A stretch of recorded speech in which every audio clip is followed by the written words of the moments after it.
మీరు గాని ఒక్కసారి నారా లోకేష్ యొక్క పాదయాత్రను గాను గమనిస్తే కుటుంబంలో ఎవరికో బాలేదని కొన్ని రోజులు, ఆయనకు ఆరోగ్యం సహకరించడం లేదని కొన్ని రోజులు, చంద్రబాబు నాయుడు గారి పైన కేసులు పడినాయని కొన్ని రోజులు ఎప్పటికప్పుడు బ్రేకులు తీసుకుంటూ కుంటి సాకులు చెప్పుకుంటూ వెంటనే ఢిల్లీకి కొన్ని రోజులు పారిపోయి లాస్ట్కు ఈ రోజు 200 కిలోమీటర్ల ముందుగానే 4000 కిలోమీటర్లు అని చెప్పి ప్రారంభించిన పాదయాత్ర 200 కిలోమీటర్ల ముందరే ఈ రోజు ఆపేయడం కూడా మనం అందరం గమనించినాం. ఎందుకు ఈ రోజు 3100 3200 కిలోమీటర్లకి ఆపేస్తున్నాడు నారా లోకేష్ అంటే, మొదటిది జనాలు రావడంలే, తెలుగుదేశం క్యాడర్ కు కూడా ఈ పాదయాత్రలో పాల్గొనడం ఇష్టం లేదు, మూడోది క్యాడర్ పైన ఆర్థిక భారం.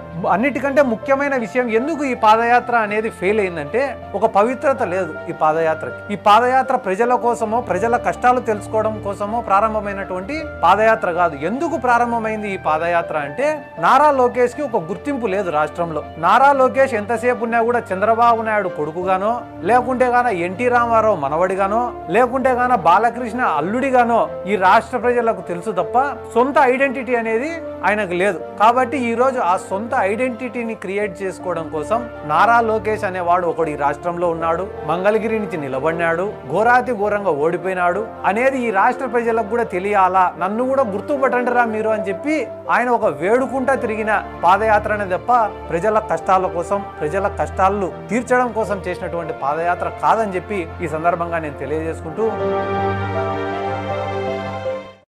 Please subscribe Dot News.